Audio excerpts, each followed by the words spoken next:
الشيطان الرجيم بسم الله الرحمن الرحيم الحمد لله رب العالمين بارئ الخلائق أجمعين باعث الأنبياء والمرسلين والصلاة والسلام والتحية والإكرام على سيد الأنبياء والمرسلين حبيب إله العالمين أبي القاسم مصطفى محمد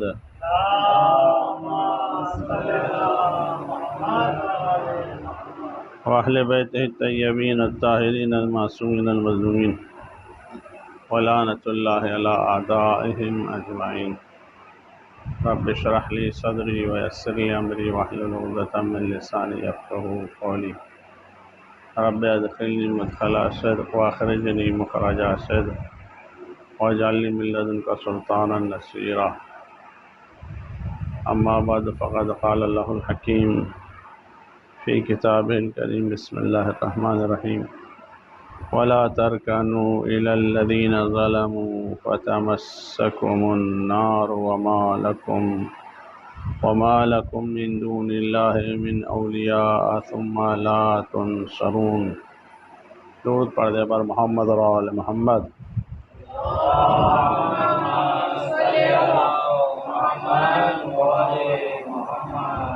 گفتگو کا عنوان آپ حضرات کے ذہنوں میں ہوگا کہ ظلم کا کیا کانسیپٹ ہے اسلام میں اور ظلم کا ہمارے ہاں کیا کانسیپٹ ہے، اور اس دور میں موجودہ ظلم کے مقابلے میں اور ظالموں کے مقابلے میں ہماری کیا رسپانسبلٹی ہے. خود یہ لفظ ظلم، اس کا جو عنوان ہے، جو موضوع ہے، خود یہ اپنے عنوان کے تحت کافی وسیع عنوان اور مفہوم ہے کہ جس پر مسلسل گفتگو کی ضرورت ہے، اور اس لفظ کے حوالے سے اعتقادی گفتگو اور اخلاقی گفتگو اور احکامی گفتگو کی ضرورت ہے. اس ایک لفظ کا تعلق عقائد سے بھی ہے، اس لفظ کا تعلق اخلاق سے بھی ہے، اور اس لفظ کا تعلق احکام سے بھی ہے. لہذا ہر اینگل سے اس لفظ کے اوپر، لفظ ظلم کے اوپر گفتگو کرنے کی ضرورت ہے. اگر واقعاً ہم اس لفظ کے معنی، مفاہیم اور ہر اینگل سے ہم نے اگر بیسک انفارمیشن بھی حاصل کر لی تو کافی حد تک ہماری کمیونٹی کے مسائل سولو ہو سکتے ہیں، اور کافی حد تک مشکلات کا حل ہمارے پاس موجود رہے گا.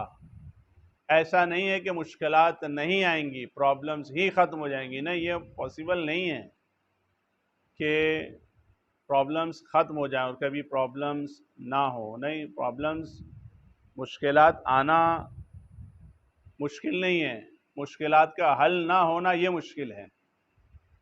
کیونکہ جب تک انسان ہے امتحان ہے، اور امتحان نام ہی ہے مشکلات کا. اب جو اس کے حوالے سے پریپیئر ہے، آمادہ ہے، تو اس کے لیے مشکل آسان ہے، اور جس نے تیاری ہی نہیں کیا تو پھر اس کے لیے مشکل ہی مشکل ہے.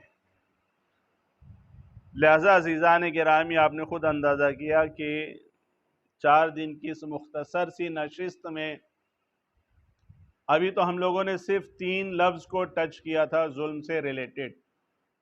ایک شرک تھا، دوسرا انفاق تھا، اور تیسرا گناہ. کہ بتایا کہ ظلم کن کن معنوں میں استعمال ہوتا ہے. کہ ایک جگہ خداوند عالم نے کہا ان الشرک لظلم عظیم. پھر خود شرک، اس کے حوالے سے گفتگو کی مسلسل ضرورت ہے کہ شرک کیا کیا چیزیں ہیں. پھر مرحلہ آیا کہ جو لوگ انفاق نہیں کرتے ہیں وہ ظالم ہیں، ان کا شمار ظالموں میں سے ہے. خود انفاق ایک اہم موضوع ہے کہ جس کے اوپر مسلسل گفتگو کی ضرورت ہے. پھر ارشاد ہوا وَمَن لَّمْ يَتُبْ، جو بھی توبہ نہیں کرتا ہے تو وہ لوگ ظالموں میں سے ہیں.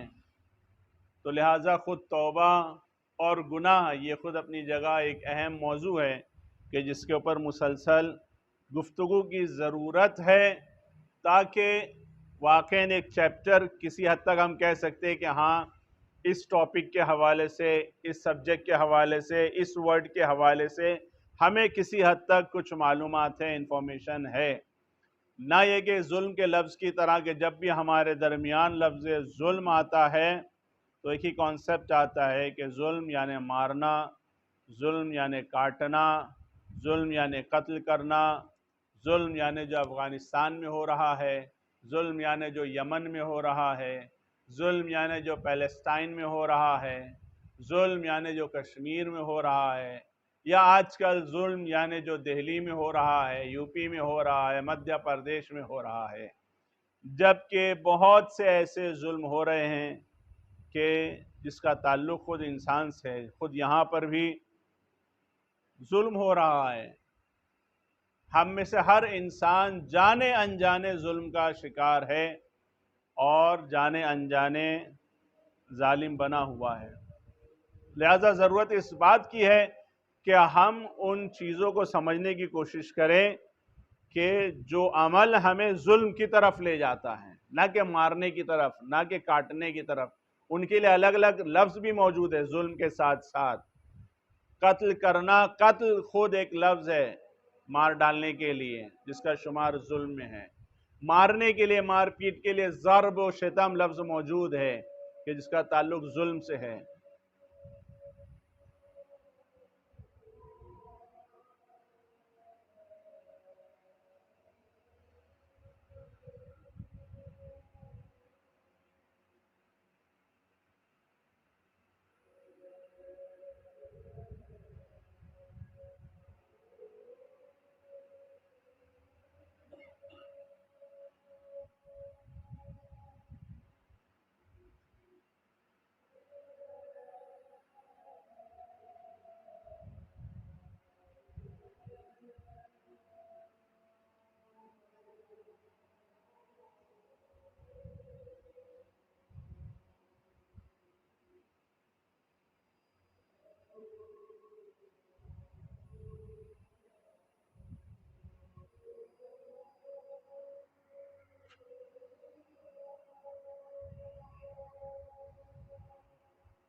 اللہم صلی علی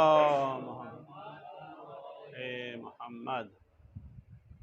تو عرض کر رہا تھا آپ کی خدمت میں کہ ابھی تک تو میں نے وہ ساری آیتیں بھی نہیں پیش کی آپ کی خدمت میں کہ جو بتا رہی تھیں کہ ظلم کیا کیا چیزیں ہیں، صرف 3 ہی عنوان اور 3 آیتیں پیش کیا تھا، اور اس کے بعد اس کے اطراف میں جو گفتگو تھی، آج بھی جو آپ کی خدمت میں عرض کرنا ہے گفتگو وہی ہے ظلم کے ہی حوالے سے، لیکن کوئی چوتھی آیت آپ کی خدمت میں پیش نہیں کرنا ہے کہ جہاں قرآن نے اور کن چیزوں کو ظلم کہا ہے، بلکہ ایک اور آیت ظلم کے ہی حوالے سے جہاں پر خداوند عالم تمام عالم انسانیت کو ایک عظیم پیغام دے رہا ہے، یہ کہتے ہوئے کہ وَلَا تَرْكَنُوا إِلَى الَّذِينَ ظَلَمُوا وَلَا تَرْكَنُوا إِلَى الَّذِينَ ظَلَمُوا۔ خدا کہہ رہا ہے کہ دیکھو کبھی بھی ظالموں کے اوپر ڈیپینڈ ہو کے نہیں رہنا، یہ بہت اہم ہے، یعنی کبھی بھی اپنا فاؤنڈیشن جو ہے وہ ظالموں پہ نہیں ڈالنا کہ ظالموں کے فاؤنڈیشن کے اوپر تم اپنی عمارت کھڑی کرنے لگو، نہیں، کبھی یہ نہیں کرنا۔ اور یہ خطاب صرف مسلمانوں سے نہیں ہو رہا ہے، یہ خطاب انسانوں سے ہو رہا ہے، تمام انسانوں سے خدا کہہ رہا ہے کہ دیکھو تمہارا فاؤنڈیشن جو ہے وہ ظلم کے اوپر نہیں، عدل کے اوپر ہونا چاہیے، تمہاری بنیادیں جو ہیں وہ ظالموں کے ہاتھ میں نہیں ہونی چاہیے، تمہاری بنیادیں عادلوں کے ہاتھ میں ہونی چاہیے۔ اگر بنیادیں ظالموں کے ہاتھ میں ہوں گی تو غیر مذہب والا چھوڑیے، خود اس کے مذہب والا بھی چین و سکون سے نہیں رہے گا، یاد رکھیے۔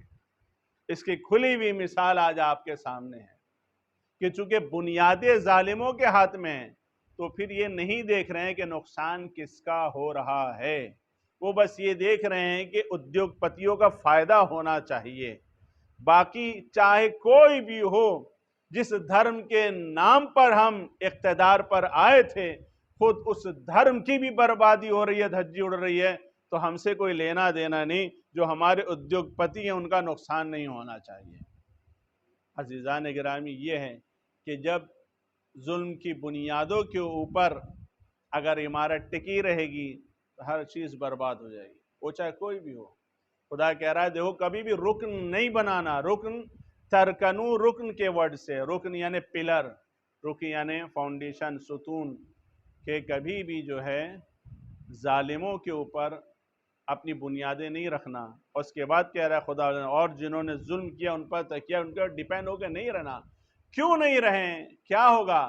فَتَمَسَّكُمُ النَّارُ، اس کا انجام یہ ہوگا کہ تم جہنم واصل ہو جاؤ گے۔ آپ دیکھ رہے ہیں باوجود اس کے کہ اقتدار پہ کون ہے؟ ارے مسلمان ہے، نمازی ہے، روزے دار ہے، حاجی ہے، نا خدا کہہ رہا ہے یہ سب چھوڑو، سائیڈ میں رکھو، عادل ہے کہ نہیں وہ امپورٹنٹ ہے۔ اگر عادل نہیں ہے، کتنا ہی بڑا نمازی ہو، روزے دار ہو، حاجی ہو، وہ اس کا وجود سبب بنے گا تمہارے جہنم میں جانے کا، وہ تو جائے گا ہی جائے گا، تمہیں بھی اپنے ساتھ جہنم میں لے کے جائے گا۔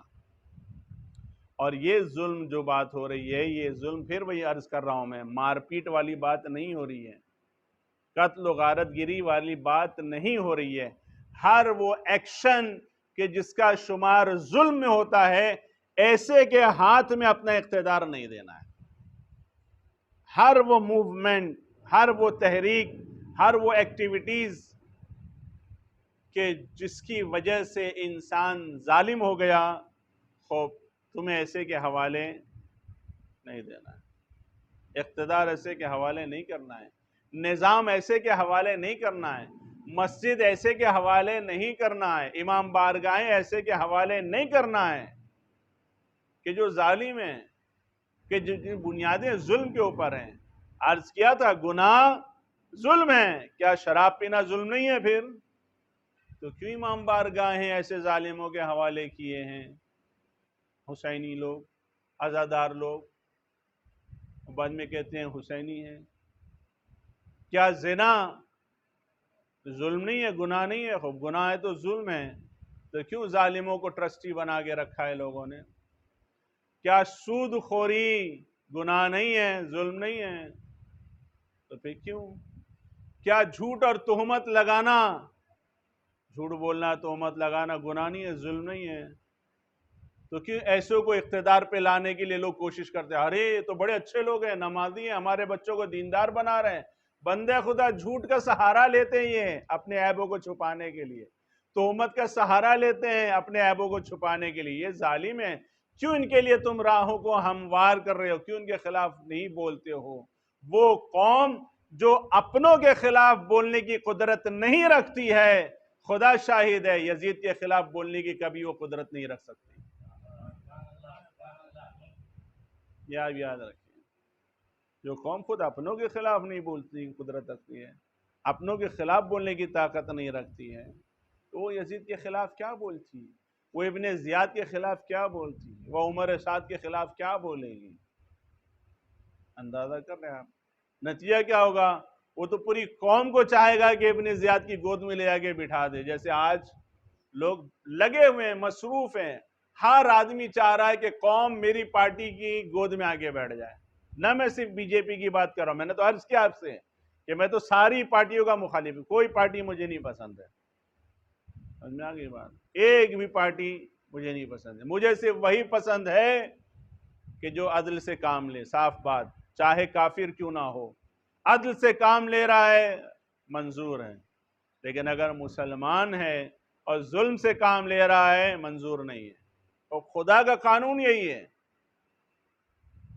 ہمیں یہ نہیں دیکھنا ہے. اکثر لوگ آپ دیکھیے کہ جو کسی پارٹی کی مخالفت کرتے ہیں نا، وہ اپنی پارٹی کی وجہ سے کرتے ہیں، نہ کہ اس کے ظلم کی وجہ سے کرتے ہیں.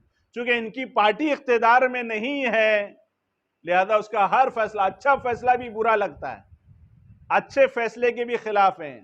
ایسا فیصلہ کہ جس سے فائدہ ہو رہا ہے دیش کا، ملک کا، اس کی بھی مخالفت کر رہے. کیوں؟ کیونکہ میری پارٹی پاور میں نہیں ہے. نا، معیار نہیں ہونا چاہیے کہ میری پارٹی تیری پارٹی. معیار خدا نے بتا دیا دو چیزیں، عدل اور ظلم. عدل اور ظلم ہے. اسی لیے انسان کو پارٹی کا بن کے نہیں رہنا چاہیے، عدل کا بن کے رہنا چاہیے. کہ میزان جو قرار دے وہ عدل اور ظلم کو قرار دے. کہ آیا یہ ظلم کر رہی ہے پارٹی یا عدالت سے کام لے رہی ہے؟ ورنہ بہت سے ایسے اقتدار میں موجود ہیں لوگ کہ پارٹی واقعی نہیں اچھی ہے. ایسے پارٹی اگر دیکھیں تو پارٹی نہیں اچھی ہے، لیکن ہاں ممکن ہے کہ پارٹی میں اچھے لوگ موجود ہوں. جیسے کفر کے عقیدے کے ساتھ ایک عادل انسان ممکن ہے. کیوں نہیں ممکن ہے؟ کفر کے عقیدے کے ساتھ ایک سخی انسان ممکن ہے. کیوں نہیں ممکن ہے؟ کفر کے عقیدے کے ساتھ انصاف سے کام لینے والا کیوں نہیں ممکن ہے؟ بالکل ممکن ہے. کیا حاتم طائی مسلمان تھا؟ مسلمان نہیں تھا، لیکن سخاوت کی وجہ سے اس کا احترام کیا جاتا ہے کہ نہیں کیا جاتا ہے؟ نوشیروان عادل کی وجہ سے اس کا احترام کیا جاتا ہے کہ نہیں کیا جاتا ہے؟ بہت سے ایسے لوگ ہیں آپ کے علاقے میں بھی ہوں گے جو کسی پارٹی سے وابستہ ہیں، ہو سکتا ہے ایم ایل اے ہوں، ہو سکتا ہے نگر سیوک ہوں، کہ جو ان کی پارٹی کی وجہ سے احترام نہیں کیا جاتا، ان کی کام کی وجہ سے احترام کیا جاتا ہے کہ نہیں؟ کہ نہیں، بڑا اچھا کام کر رہا ہے، بڑا خیال رکھتا ہے، اپنا کام پابندی سے کر رہا ہے، اپنا کام بہت صحیح سے کر رہا ہے، دل لگا کے کرتا ہے. اس کے کیلنڈر میں چھٹی نام کی کوئی چیز ہی نہیں ہے، سنڈے نام کی چیز ہی نہیں ہے، جب دیکھو لگا رہتا ہے. ہم دیکھ رہے ہیں نگر سیوک ہے، اگر سیوک لوگ نہیں آتے ہیں تو خود ہی سیوا میں لگ جاتا ہے. یہ نہیں دیکھتا ہے کہ صفائی والا آیا کہ نہیں آیا، لگا رہتا ہے. صبح آ کے چکر لگاتا ہے، خود آ کے دیکھتا ہے. آپ پارٹی کی بنا پہ تعریف کر رہے ہیں یا اس کے اچھے کام کی بنا پہ تعریف کر رہے ہیں؟ وہی شاہ ایران ظاہر میں مسلمان تھا نا، ظاہر میں تو شیعہ بھی تھا نا، لیکن سب کہتے ہیں شاہ ایران پہ لعنت. کیوں؟ مذہب کی بنا پہ لعنت کر رہے ہیں؟ نہیں، اس کے کام کی وجہ سے لعنت کر رہے ہیں. صدام ظاہر میں مسلمان تھا نا، لیکن کیوں اس پہ لعنت کرتے ہیں؟ اس کے کام کی وجہ سے نا. بادشاہ آل سعود ظاہر میں مسلمان ہیں، لیکن اس کے خلاف کیوں ناراض کیوں ہیں لوگ؟ ہاں، اس کے خاندان کی وجہ سے ہے نا، اس کے کام کی وجہ سے. ورنہ خاندان سے تھوڑی کوئی ایشو ہے. آپ نے دیکھا، ورنہ آپ خود دیکھ لیجئے کہ ایران کے جو شیعہ ملک کہا جاتا ہے ظاہراً، کہ وہاں پر فوج کے اندر سب ہیں، شیعہ بھی ہیں، سنی بھی ہیں، عیسائی بھی ہیں، حتیٰ کہ پارلیمنٹ آف ممبر جو ہے، ممبر آف پارلیمنٹ جو ہے وہ یہودی بھی ہے. ابھی جو بحری فوج کا جو رئیس بنایا گیا وہ کون ہے؟ سنی ہے، غیر شیعہ ہے. وہاں یہ نہیں دیکھا جا رہا کہ نہیں شرط ہے کہ شیعہ ہی ہونا چاہیے. کوالٹی ہے اس کے اندر، اس نے کارنامے کیے، کام کر کے دکھایا تو رکھا ہے نا. تو معاملہ یہی ہے عزیزان گرامی کہ انسان جو معیار ہونا چاہیے وہ عدل معیار ہونا چاہیے. معیار جو ہونا چاہیے وہ یہی ظلم نہ کرنے والا ہو، یہ معیار ہونا چاہیے. خدا کہہ رہا ہے کہ نہیں، ایسے انسان کو تم اقتدار پہ مت لے کر آؤ، ایسے انسان کے حوالے اپنی مسجد مت کرو، ایسے انسان کے حوالے اپنا امام باڑہ مت کرو، ایسے لوگوں کے حوالے اپنی انجمن مت کرو، ایسے اسکول کے حوالے اپنے بچے مت کرو کہ جہاں ظلم ہو رہا ہو. ڈانس سکھایا جا رہا ہے اسکول میں، ظلم ہے کہ نہیں؟ گانے کا سیشن ہوتا ہے، پروگرام ہوتا ہے، ظلم ہے کہ نہیں؟ اوریانیت کا نمائش ہوتی ہے، اوریانیت کی ظلم ہے کہ نہیں؟ خدا کہہ رہا ہے مت بھیجو ایسی اسکول میں. فَتَمَسَّكُمُ النَّارِ، وہ تو خود جہنم میں، تمہارے بچوں کو بھی جہنم میں لے کے جائیں گے. بچی، لڑکا تو چلو 15 سال پہ بالغ ہوتا ہے کہ ایس ایس سی کر لے گا، بالغ ہوگا، لیکن اثرات ہو جائیں گے اس کے اوپر. لڑکی تو 9 سال میں بالغ ہو جاتی ہے نا، ایس ایس سی کمپلیٹ کرنے سے پہلے بالغ ہو گئی اور اسکول کے اندر پڑھ رہی ہے اسی اسکول میں. ظلم نہیں ہے؟ جبکہ اسکول اویلیبل ہیں ایسے کہ جہاں پورے حجاب کے ساتھ اچھی کوالٹی والی ایجوکیشن ہے، ایسا نہیں کہ نہیں ہے. فَتَمَسَّكُمُ النَّارِ، خدا کہہ رہا نا تم جہنم کی طرف چلے جاؤ گے. اور اس کے بعد خدا کہہ رہا ہے وَمَا لَكُم مِّن دُونِ اللَّهِ مِّنْ أَوْلِيَاءَ ثُمَّ لَا تُنصَرُونَ، اللہ کے علاوہ کوئی سرپرست نہیں ہے، اللہ کے علاوہ کوئی لیڈر نہیں ہے. اور ایسے عالم میں کہ جب ہم خود اپنے ہاتھ سے اپنے آپ کو ظالموں کے حوالے کریں گے، خدا کہہ رہا ہے کہ نا پھر ایسے میں خدا بھی تمہاری مدد نہیں کرنے والا. کیوں؟ کیونکہ خدا نے سب چیز کھول کے رکھ دی ہے، کوئی ڈھکی چھپی نہیں ہے. ہم یہ نہیں کہہ سکتے ارے مجھے پتا نہیں تھا، ارے مجھے معلوم نہیں تھا، ارے جھٹکے میں ایسا ہو گیا، ارے غلطی سے ایسا ہو گیا، ایسے انجانے میں ایسا ہو گیا. عزیزان گرامی، دنیا بھر کی قومیں جائیں جہاں جانا ہے، سب سے زیادہ وعظ ہمارے یہاں ہوتا ہے، سب سے زیادہ نشست ہمارے یہاں ہوتی ہے، سب سے زیادہ دین کی بات جتنی اردو زبان میں ہوتی ہے، اردو زبان والوں کے بیچ میں. ہمارے یہاں کا بھی مطلب کیا ہے؟ میں شیعہ کی بات نہیں کر رہا ہوں، اردو زبان والوں کی بات کر رہا ہوں. سب سے زیادہ دینداری کی باتیں اگر کسی کمیونٹی میں ہوتی ہے وہ ہے اردو زبان والے. امریکہ میں بھی جاتے ہیں تو سب سے زیادہ دین کی باتیں انہی کیا ہوتی ہیں. پورے سال اتنا ولادت اور شہادت کا اپنے اولیاء کو لے کر کسی کا اہتمام نہیں ہوتا ہے جتنا اردو زبان والوں کے ہوتا ہے.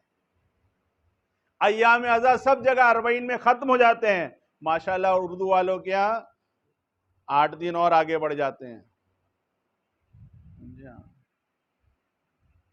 اندازہ کر لیں.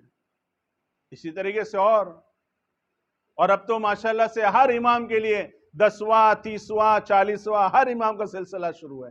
یعنی پورا سال سب سے زیادہ دینداری کی اگر باتیں ہوتی ہیں تو وہ اردو زبان والوں کے یہاں ہوتی ہیں. لہذا دین میں بلند ترین مقام پر اگر کسی کمیونٹی کو ہونا چاہیے تھا عالم انسانیت میں، نہ کہ عالم اسلام میں، تو وہ اردو زبان والوں کو ہونا چاہیے تھا. تشیع میں سب سے زیادہ چین و سکون سے اگر کسی کمیونٹی کو ہونا چاہیے تھا تو اردو زبان والوں کو ہونا چاہیے تھا عالم تشیع میں. سب سے زیادہ اگر کسی سے عالم انسانیت پر امید ہوتی تو وہ اردو زبان والے ہوتے عالم تشیع کے.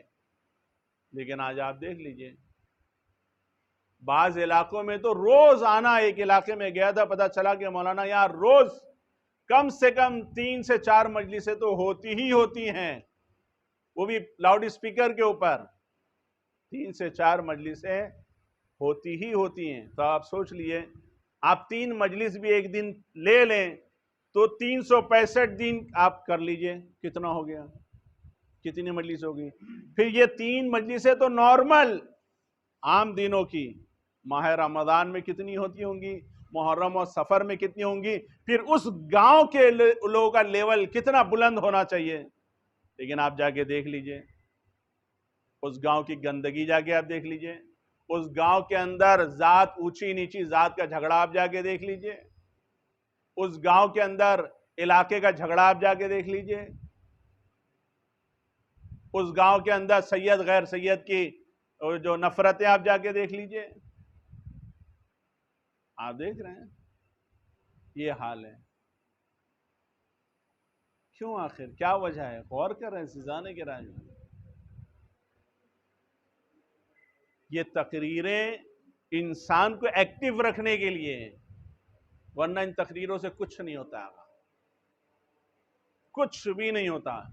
اگر تقریریں ہی بس ہوتی تو پیغمبر کی زندگی میں عمل نام کی کوئی چیز دکھنی نہیں چاہیے تھی سوائے خطبے کے۔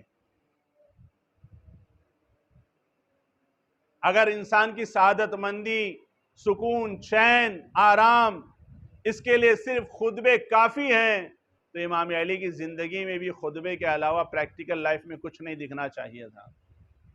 آج اتنا بڑا انقلاب اسلامی جو کامیاب ہوا ہے صرف تقریروں سے نہیں ہوا ہے، تقریروں نے انہوں نے پش کیا ہے، تقریروں نے انہیں اویئر کیا ہے، تقریروں نے انہوں نے راہ بتایا ہے، تقریر نے۔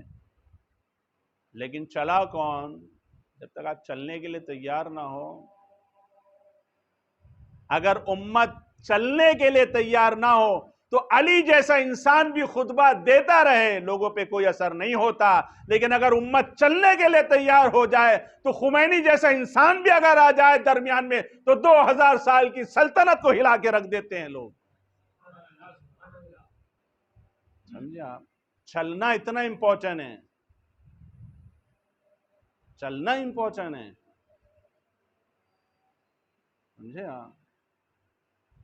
خود آپ کے چھوڑیے، وہی میں کہتا ہوں پھر گھوم پھر کے کہ چھوڑیے پورے ہندوستان کو، چھوڑیے مہاراشٹر کو، چھوڑیے بمبئی کو، صرف آپ دوستی کے اینگل پہ آپ لے لیجئے، دوستی میں ہی آپ لے لیجئے کہ ماشاءاللہ سے اتنا آپ لوگ یہاں تقریروں کا سلسلہ، مجلسوں کا سلسلہ، سارا سلسلہ ایک چھوٹی سی کمیونٹی کو دیکھتے ہوئے پرسنٹیج کے حساب سے بہت ہو رہا ہے، لیکن اس کے باوجود بھی آپ دیکھیں آپ کے ہاں دوستی میں ایک سے ایک پریشان حال ملیں گے، مشکل میں گرفتار ملیں گے۔ خوب ان تقریروں کا اثر کیا ہوا پھر؟ آؤ کھاؤ، بتی بجھاؤ، چلے جاؤ، اس کے علاوہ اور کیا؟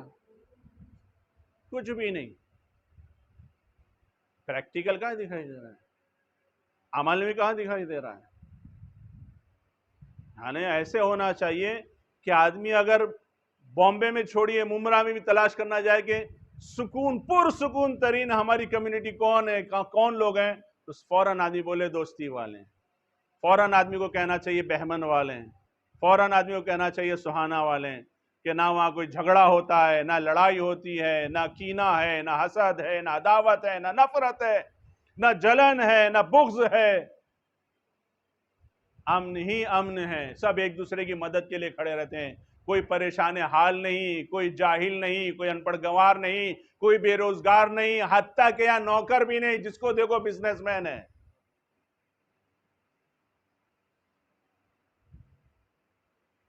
سجاد بھائی منڈی ہلا رہے ہیں نا؟ نہیں، اندازہ کریں کیا حال ہے عزیزان کرام۔ باتیں بڑی بڑی، اور آپ یہ بھی نہیں کہہ سکتے کہ ہمارے پاس ادیوگ پتی نہیں ہے نا، ہمارے پاس بھی ماشاءاللہ الہ ماشاءاللہ ادیوگ پتی ہیں،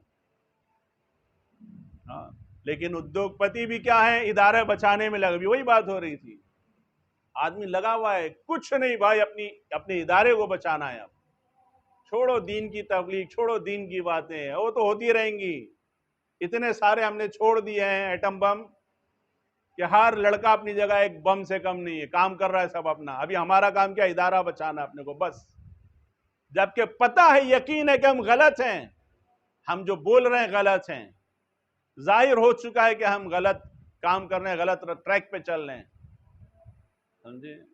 یقین بھی رکھتے ہیں، دل سے مطمئن ہیں کہ ہم غلط راستے پہ چل رہے ہیں، لیکن اب تک جو غلط راہ پہ 40 سال چلایا ہے جوانوں کو، اس کا کیا جواب دیں گے؟ جو ہمارا پورا بزنس چل رہا ہے اسی غلط باتوں کے اوپر، اس بزنس کا کیا ہوگا؟ ایک صاحب کنورٹ ہوئے تھے، انہوں نے کہا کہ میں گیا، ہمارے جو امام صاحب تھے ان سے قرآن ہاتھ میں دیا، میں نے کہا کہ سچ بولنا جو میں پوچھوں، کہ علی حق پر تھے کہ نہیں تھے، حق علی کا تھا کہ نہیں؟ تو بولے پہلے تو ہچکچایا، گھبرایا، میں نے کہا قرآن ہاتھ میں ہے، سچ بولنا. تو بولے ہاں حق علی کا ہی تھا. کبھی جب معلوم ہے تو بولتے کیوں نہیں ہو؟ تو بولتے پیٹ کا سوال ہے، پبلک مارے گی. آپ نے دیکھا تیجانی کا لیٹر تک موجود ہے،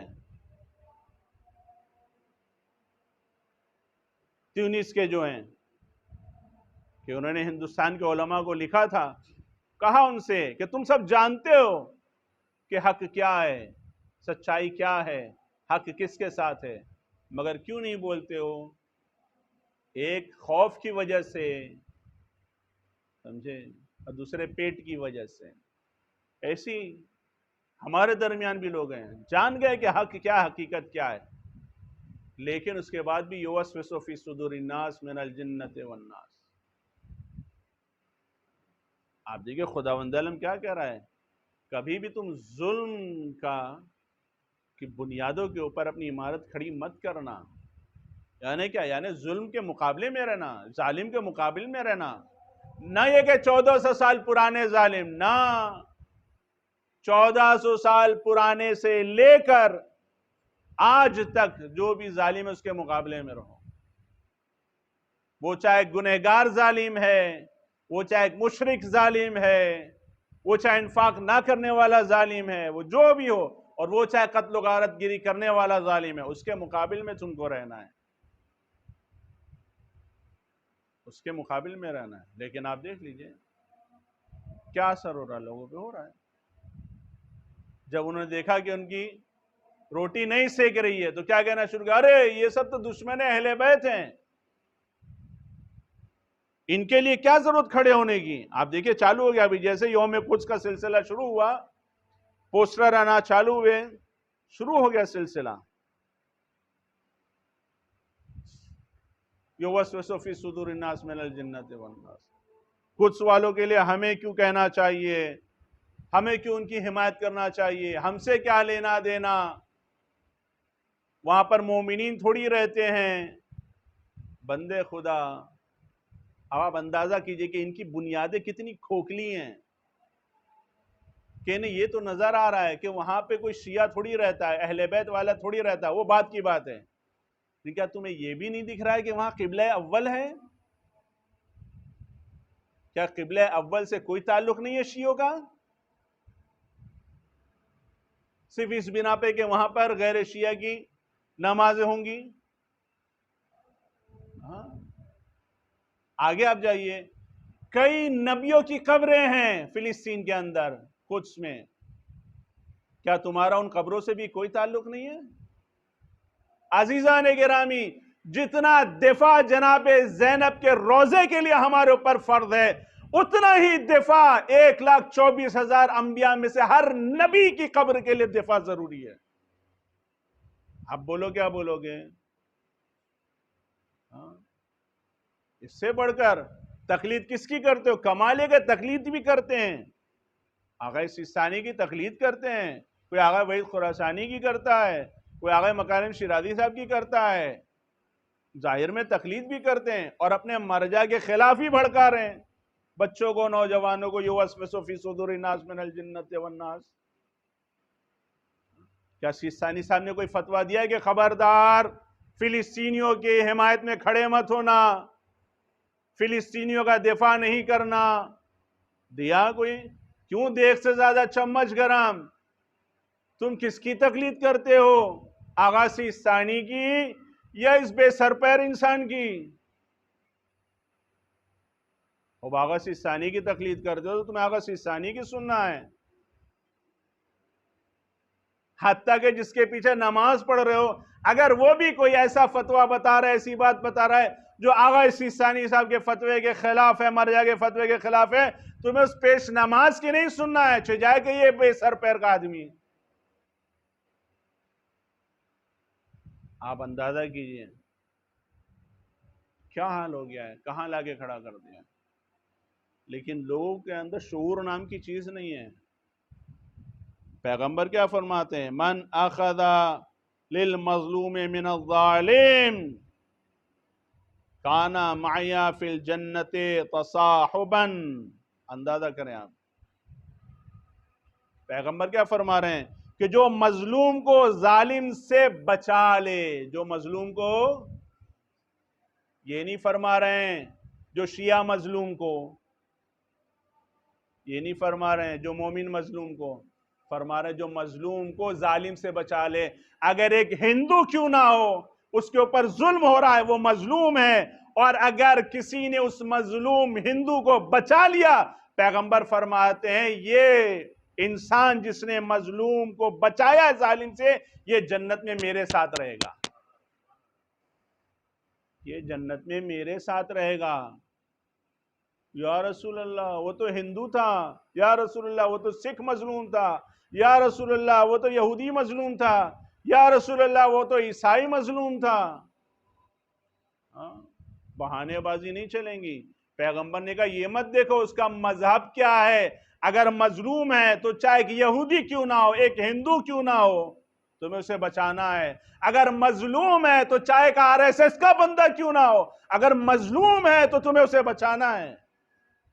اگر مظلوم ہے، اس کے پاس ظلم ہوا ہے، کہاں ہو تم؟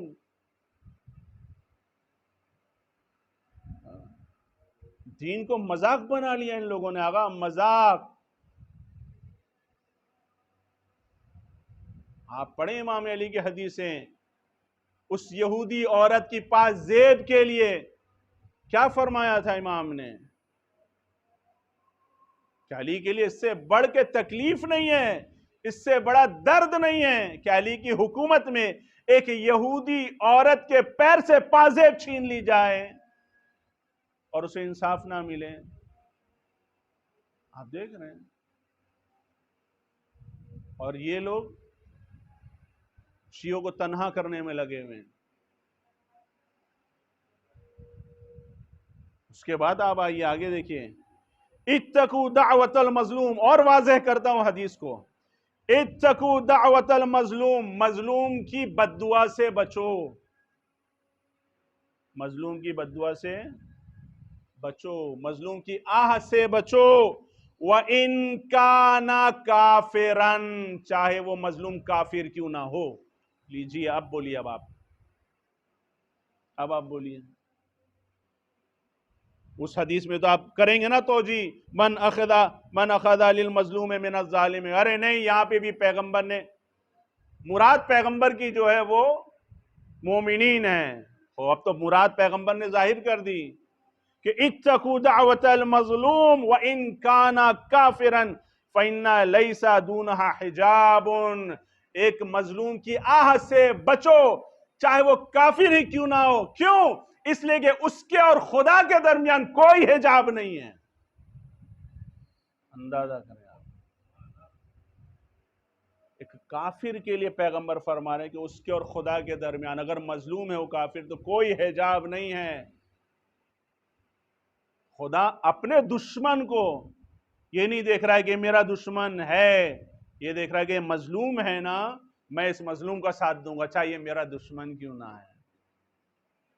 یہ ہے اسلام، یہ ہے دین، اس کو کہتے ہیں دین، کہ جہاں بات آتی ہے مظلوم کی تو وہ یہ نہیں کہتا ہے کہ دھرم دیکھو، وہ یہ نہیں کہتا ہے کہ دین دیکھو، نہ وہ یہ نہیں کہتا ہے کہ رشتہ داری دیکھو، نہ وہ یہ نہیں کہتا ہے کہ پٹے داری دیکھو، ناتے داری دیکھو، نہ کہتا ہے مظلوم ہے تو خبردار تم مظلوم کے ساتھ کھڑے رہنا، چاہے وہ خدا کا دشمن کیوں نہ ہو۔ ائمہ کی زندگی میں ہمیں ایسی بہت ساری مثالیں ملتی ہیں۔ آپ آگے آئیے، پیغمبر فرماتے ہیں الظلم ثلاثۃ، تین ہے ظلم، بہت ساری الگ الگ قسمیں، ایک اور قسم یہ کہ ظلم تین طرح کا ہے۔ فَظُلْمٌ لَا يَغْفِرُهُ اللَّهُ، ایک ایسا ظلم ہے کہ اللہ اسے معاف نہیں کرنے والا۔ وَظُلْمٌ يَغْفِرُهُ، ایک ایسا ظلم ہے جسے اللہ معاف کر دے گا۔ وَظُلْمٌ لَا يَتْرُكُهُ، ایک ایسا ظلم ہے کہ اللہ اسے اس ظلم کرنے والوں کو چھوڑنے والا نہیں ہے۔ فَأَمَّا الظُّلْمُ الَّذِي لَا يَغْفِرُ اللَّهُ، وہ ظلم کے جسے اللہ معاف نہیں کرے گا۔ فَالشِّرْك، وہ کیا ہے شرک، اللہ شرک کے گناہ کو معاف نہیں کرے گا۔ الشِّرْكُ إِنَّ الشِّرْكَ لَظُلْمٌ عَظِيمٌ۔ وَأَمَّا الظُّلْمُ الَّذِي يَغْفِرُهُ اللَّهُ، وہ ظلم کے جو اللہ معاف کر دے گا کون سا ہے؟ فَظُلْمُ الْعِبَادِ أَنفُسَهُمْ فِي مَا بَيْنَهُمْ وَبَيْنَ رَبِّهِمْ، وہ ظلم کہ جو انسان اپنے اور خدا کے درمیان انجام پایا ہے، میرے اور میرے خدا کے درمیان انجام پایا ظلم۔ انسان پر ظلم نہیں ہوا، انسان پر بھی ظلم جو ہے وہ میرے اور میرے خدا کے درمیان ہے، لیکن یہ ظلم جو ہے یہ انسانوں پہ نہیں کیا ہوں، نہ میں نے مارا ہے، نہ میں نے تہمت لگائی ہے، نہ میں نے غیبت کیا ہے، انسان پہ میں نے نہیں کیا، میں نے اپنے نفس کے اوپر ظلم کیا ہے، اور یہ ظلم میرے اور میرے خدا کے درمیان ہے۔ خدا نے کہا ہے کہ میں معاف کر دوں گا۔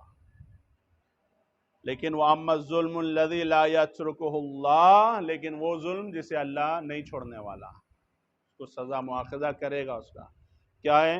فَالظُّلْمُ الْعِبَادِ بَعْضُهُمْ بَعْضًا، وہ ظلم جو انسان ایک دوسرے کے اوپر کرتا ہے، سامنے والے پہ ظلم کرتا ہے، سامنے والے پہ ظلم، تہمت لگانا سامنے والے پہ ظلم ہے، غیبت سامنے والے کے اوپر ظلم ہے، بسے بسائے گھر کو اجاڑ دینا یہ سامنے والے کے اوپر ظلم ہے۔ اور آج آپ دیکھیے ایک عام سی بات ہو گئی ہے، نا اتفاقیاں کہاں نہیں ہوتی ہیں بھائی، وہ میاں بیوی کیا جن میں نا اتفاقیاں نہ ہو، یہی تو مزے کی زندگی ہے کہ نا اتفاقی بھی ہے اور اتفاق سے کھانا بھی کھاتے ہیں، نا اتفاقی بھی ہے اور اتفاق سے بہت ساری ایکٹیویٹیز انجام دیتے ہیں۔ یہی تو زندگی کا مزہ ہے کہ کانٹوں کے بیچ میں گلاب کھلتا ہے۔ ہاں، ورنہ کانٹے ہی نہ ہو تو گلاب کے نزدیک بھی کوئی نہیں جائے گا، اندازہ کریں آپ۔ لیکن اب کیا ہوتا ہے، یہی تیسرا جو آتا ہے رائے کا پہاڑ بنا دیتا ہے، کچھ بات نہیں ہوتی ہے، بات کا بتنگڑ بنا دیتے ہیں، بہت بڑا ظلم عزیزان گرامی۔ خدا کیا کر رہا ہے؟ فَأَصْلِحُوا بَيْنَ أَخَوَيْكُمْ، تمہارے درمیان اگر دیکھ رہے ہو کہ نا اتفاقی ہے، لوگوں میں ناراضگیوں کی جوڑنے کا کام کرو، حتیٰ کہ دو ناراض لوگوں کو ملانے کے لیے جھوٹ بھی بولنا پڑے تو وہ جھوٹ نہیں ہے، وہ جھوٹ کا شمار جھوٹ میں نہیں ہے، اتنا امپورٹنٹ ہے۔ ہسبینڈ وائف ناراض ہیں، خوب جاؤ ہسبینڈ کے پاس، تعریف کرو، بیوی بہت تعریف کر رہی تھی تمہاری، نہ بیوی نے تو ایسا نہیں بولا، بیوی نے تو ایسا نہیں بولا، بیوی کے پاس جاؤ، بولو نہیں شوہر نے ایسا کچھ بھی نہیں بولا، شوہر تو بڑی تعریف کر رہا تھا تمہاری، بولا تھا ہاں بس ہو گیا، تھوڑا سا وہ غلطی ہو گئی ہے، وہ آپ دیکھیں نزدیک آتے ہیں مل جاتے، لیکن وہ نہیں، ارے ایسے کیسے؟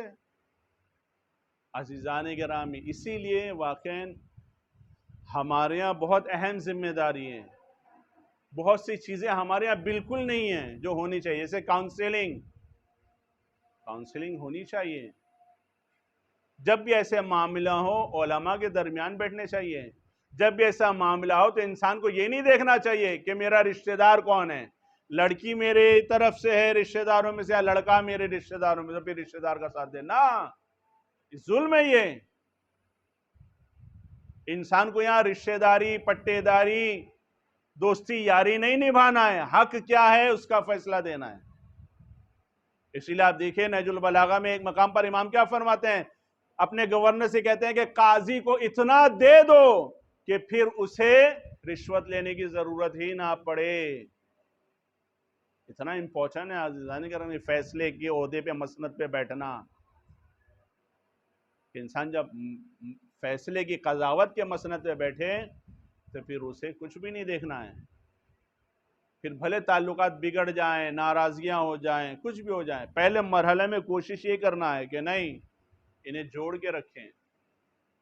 یہ کون کرے گا؟ جسے دین پتہ ہوگا، نہ کہ دور دور تک جسے دین پتہ ہی نہیں ہے وہ دین کے حساب سے فیصلہ کرے گا. لیکن آپ دیکھیں وہی حساب ہے کہ بجائے اس کے کہ ہم اپنی جماعتوں میں، کمیٹیوں میں وہ علماء کرام کے جو امانت دار ہیں فیصلوں کو ان کے حوالے کریں. کس کے حوالے کرتے ہیں؟ بے دینوں کے حوالے کرتے ہیں. تم مکھیا ہمارا فیصلہ کرو، تم نیتا ہمارا فیصلہ کرو، تم پنچ ہمارا فیصلہ کرو. کہاں سے فیصلہ کرے گا؟ جب تک عادل نہیں ہوگا فیصلہ نہیں کر سکتا. جب تک عدالت سے کام لینے والا نہیں ہوگا فیصلہ نہیں کر سکتا. عزیزان گرامی ہماری مشکلات کی وجہ یہی ہے کہ ہم ذمہ داریاں اس کے حوالے کیے ہیں کہ جو اہل نہیں ہیں ان ذمہ داریوں کا. نتیجہ کیا ہے؟ مشکلات تو ہوں گی، پریشانیاں تو ہوں گی. پھر کیا ہوگا؟ وہی کیس 500 کیس رکھے ہوئے ہیں، 600 کیس رکھے ہوئے سالو ہی نہیں ہو رہے ہیں. تو کہاں سے سالو ہوں گے؟ گھر ٹوٹتے جا رہے ہیں، برباد ہوتے جا رہے ہیں، طلاق عام ہوتی جا رہی ہے، جوان جوان بچیاں بیوہ ہو گئیں، اب کوئی شادی کرنے کے لیے نہیں تیار ہیں. کوئی شادی کرنے نہیں تیار ہے. یہی اسلام سے دوری آپ دیکھیے. یہ بھی ظلم ہے، یہ بھی ظلم ہے. اندازہ کریں شادیاں اتنی مہنگی ہوئے جا رہی ہیں، باپ رے باپ. 5 لاکھ روپیہ، 50 لاکھ روپیہ مہر رکھا جا رہا ہے. اندازہ کیجئے. شادی کرنا ہے کیسا لڑکا چاہیے؟ سرکاری جاب والا چاہیے، بزنس والا چاہیے، کاروبار والا چاہیے، کار والا چاہیے، ذاتی مکان والا چاہیے. خوب شادی کے بعد لاک ڈاؤن ہو گیا، سب ختم ہو گیا. آپ بولو اب میں اپنے گھر جا رہی ہوں، چونکہ شادی میں نے تم سے تھوڑی کی تھی، گھر سے کی تھی، کار سے کی تھی، بزنس سے کی تھی. لاک ڈاؤن کی وجہ سے سب ختم ہو گیا، تو اب ہمارا رشتہ بھی ختم. خدا حافظ، تم اپنے گھر، ہم اپنے گھر. اندازہ کیا آپ نے؟ اب اس کے اوپر اور کیا ہوتا ہے؟ سب میرے سے مسالے لگاتے ہیں، سمجھاتا نہیں کوئی. واقعاً عزیزان گرامی تربیت کی ضرورت ہے، تربیت کی ضرورت ہے. ہمارے درمیان فضائل سے زیادہ اخلاقی گفتگو کی ضرورت ہے. ہمارے درمیان تھرڈ پرسن کے بارے میں بات کرنے کے بجائے فرسٹ پرسن کے بارے میں بات کرنے کی ضرورت ہے. تھرڈ پرسن کے بارے میں بات کرنے سے ہماری مشکلات حل نہیں ہونے والی ہیں جب تک ہم فرسٹ پرسن کے بارے میں گفتگو نہیں کریں گے. فرسٹ پرسن کے مسائل کو تو ہم سولو کر نہیں رہے ہیں، تھرڈ پرسن کے اوپر بیٹھ کے لعنتیں کروا رہے ہیں. کس کام کی؟ قوم کے درمیان لعنتیں عام ہوتی جا رہی ہیں، گھر گھر میں ایک دوسرے کے اوپر لعنتیں عام ہوتی جا رہی ہیں. کیوں؟ کیونکہ تھرڈ پرسن کی تو لعنت کی ہم نے فکر کی، لیکن فرسٹ پرسن بھی لعنتی ہو سکتا ہے، یہ ہم نے کبھی غور ہی نہیں کیا. آپ دیکھیں قرآن میں جگہ جگہ خدا کہہ رہا ہے، مسلمانوں سے خطاب کر رہا ہے، مومنوں سے خطاب کر رہا ہے، یہ کام کرو گے تو تم سے بڑا کوئی ملعون نہیں، فلاں کام کیا تو تم سے بڑا کوئی ملعون نہیں. جھوٹ بولنے والوں پر لعنت ہے. کون جھوٹ بولنے والوں پہ لعنت ہے؟ وہ جھوٹ بولنے والے پہ لعنت ہے نا، چاہے مسلمان کیوں نہ جھوٹ بول رہا ہے، اللہ کہہ رہا ہے لعنت ہے. طلاق کرنے والوں پہ لعنت ہے، طلاق کرانے والوں پہ لعنت ہے، طلاق تلاش کرنے والوں پہ لعنت ہے. کیوں؟ چونکہ 25,000 روپیہ ملتا ہے، 50,000 روپیہ ملتا ہے طلاق پڑھنے پہ، 1,00,000 روپیہ ملتا ہے طلاق پڑھنے والوں پہ. لعنت ہے ایسے کے اوپر. ایسے مولوی پہ لعنت کہ جو صلح کرانے کے بجائے چاہتا ہے طلاق ہو جائے تاکہ جیب گرم ہو جائے، اور قوم کہتی ہے بڑا اچھا مولانا ہے. قوم بھی تو ویسی ہے، کہتی ہے بڑا اچھا مولانا ہے.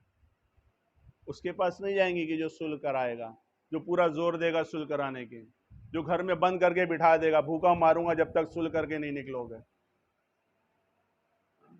نہیں بس جلدی سے ہاں مولوی صاحب کتنا لوگے، جو بولو گے دیں گے، بس طلاق کرا دو. آپ دیکھ رہے ہیں عزیزان گرامی، واقعاً ہمیں سمجھنے کی ضرورت ہے. دین کو سمجھنے کی کوشش کیجئے، کیونکہ ہمارے ساتھ مشکل وہی ہے، جو دین ہے وہ ہمیں پتہ نہیں ہے، جو پتہ ہے وہ دین نہیں ہے. سمجھے؟ ہاں یقین جانیے، جو دین ہے واقعاً وہ ہمیں پتہ نہیں ہے. ورنہ اگر دین ہمیں پتہ چل جائے پہلی بات، اور دین پر عمل کرنے لگے ہم دوسری بات، چلنے لگے دین کے مطابق، یقین جانیے میں نہیں کہہ رہا ہوں کہ مشکلات نہیں آئیں گی، مشکلات آئیں گی، لیکن ان مشکلات کو فیس کرنے کے لیے آپ کے پاس ہمت ہوگی، حوصلہ ہوگا، طاقت ہوگا، آپ ٹوٹیں گے نہیں، آپ کے حوصلے بلند ہوتے جائیں گے. ہمارے سامنے نائجیریا ہے، آپ دیکھیے نائجیریا ہمارے سامنے ہے. ایسا نہیں کہ اہل بیت کے راستے پہ آنے کے بعد مشکلات نہیں آ رہی ہیں. ہمارے ہاں تو ہندوستان میں شہادت کا دروازہ بند ہو گیا، نائجیریا والوں کے لیے خداوند عالم نے شہادت کے دروازوں کو کھول دیا. لیکن آپ دیکھیں اس کے باوجود بھی کتنا ہنستا ہوا چہرہ ہے ان کا، کھلتا ہوا چہرہ ہے، مسکراتا ہوا چہرہ ہے. کالجیں بن رہی ہیں، یونیورسٹیاں بن رہی ہیں، اسکولیں بن رہی ہیں، اسپتال بن رہے ہیں، مسجدیں بن رہی ہیں کہ جس میں شیعہ سنی ساتھ میں نماز پڑھتے ہیں. اندازہ کیجیے، نہ شیعہ کی مسجد ہے نہ سنی کی مسجد ہے، کہتے ہیں اللہ کا گھر ہے، آ کے نماز پڑھنا ہے پڑھو نہیں تو جاؤ. اندازہ کر رہے ہیں آپ. اب تو ہمارے امام باڑے بھی، یہ اخباریوں کا امام باڑا، یہ ملنگیوں کا امام باڑا، یہ تنظیمیوں کا امام باڑا، یہ انقلابیوں کا امام باڑا، یہ ایسوسی ایشن کا امام باڑا، اب تو ہمارے یہاں بھی بڑھ گئے. اس کے یہاں وہ نہیں جا سکتا، اس کے یہاں وہ نہیں جا سکتا، اس کے یہاں وہ نہیں جا سکتا. اندازہ کریں ہم کہاں آ کے، یہ ساری مشکلات کیا ہے؟ کیا عقیدے میں پرابلم آ گیا؟ سب امام، سب جس کے پوجا سب کے امام 12، سب کے معصوم 14، سب کے علی پہلا. تو پرابلم کہاں ہے؟ اخلاقی، اخلاق میں پرابلم ہے، کیریکٹر میں پرابلم ہے، عقیدے میں پرابلم نہیں ہے، اخلاق میں پرابلم آ گئے. تربیت کی ضرورت ہے، تزکیے کی ضرورت ہے، پوری طریقے سے پریکٹیکلی میدان میں اترنے کی ضرورت ہے. چاہے کتنے بھی ورسٹ ہو جائیں حالات انڈیا کے، ایسی قوم کے حالات کبھی بھی ورسٹ نہیں ہو سکتے، بلکہ ہر میدان میں فرسٹ رہیں گے، جو اپنے فرسٹ امام سے لے کر 12th امام تک آنکھ بند کر کے فالو کرنے والے ہوں گے. شرط فالو کرنا ہے، شرط جو ہے وہ اتباع ہے، شرط جو ہے وہ اطاعت ہے. بس عزیزان گرامی، گفتگو تو بھی بہت طویل اور باقی اور بہت ساری ہیں. انشاءاللہ پھر کبھی موقع ملا اسی طرح کی چیزوں کے اوپر گفتگو ہوگی. لیکن آپ سے بھی وہی گزارش ہے کہ عزیزان گرامی، آخری بات یہ کہ 4 چیزیں بہت اہم ہیں. ایک، لیڈرشپ، قیادت بہت ضروری ہے، ظاہری قیادت. دوسرے، اطاعت بہت ضروری ہے، کہ قیادت ہو اور اطاعت نہیں تب بھی برباد ہے. تیسرے، اتحاد بہت ضروری ہے، قیادت بھی ہے سمجھے آپ، لیکن اتحاد نہیں ہے، اتحاد کرنے کے لیے نہیں، فائدہ نہیں. اور چوتھی چیز جو ہے وہ نظام. اسلام سے بہتر واقعاً کوئی نظام نہیں ہے، اور اس میں بھی تشیع فیتھ نظریے سے بہتر کوئی نظریہ مکتب نہیں ہے. ہمارے لیے ہر طرح سے حجت تمام ہو چکی ہے. ہمیں جو ضرورت ہے وہ اتحاد کی ضرورت ہے. متحد رہیں دین کے معاملے میں، قوم کے مسائل کے معاملے میں متحد رہیں. ادارے کے بارے میں ٹھیک ہے، جس کو جیسا رہنا ہے، جہاں آنا ہے، جہاں جانا ہے، جس کو بلانا ہے، جس کو نہیں بلانا آزاد. لیکن جہاں قومی مسائل آئیں وہاں سب متحد رہیں. جہاں قومی مسائل آئے وہاں سب اطاعت کریں. جہاں قومی مسائل آئے تو وہاں وکیل یہ نہ کہے کہ میں تو ادارے کا وکیل ہوں. آغا، آپ کو ادارے کی وکالت نہیں ملی ہے، قوم کی وکالت ملی ہے. پھر آپ ادارے کے بنیاد کے اوپر کیوں لوگوں کو اجازت دیتے ہیں؟ آپ قوم کے مسائل حل کیجئے. آغا سیستانی نے آپ کو قوم کی وکالت دی ہے، ادارے کی وکالتیں الگ ہوتی ہیں. انجمن والے اجازت لیتے ہیں، ادارے والے اجازہ لیتے ہیں، مدرسے والے اجازہ لیتے ہیں، اسکول بنانے والے اجازہ لیتے ہیں، مدرسہ بنانے والے اجازہ لیتے ہیں۔ وہ اجازہ لینا اور ہے، وکالت ہونا اور ہے۔ وکالت صرف خمس لینے کی نہیں ہے کہ صرف خمس لینے کا وکیل بنایا ہے۔ خمس کس لیے لینے کے لیے وکیل بنایا ہے؟ تاکہ قوم کی مشکلات کو حل کریں، نہ کہ آپ کے ادارے کی مشکلات کو حل کریں۔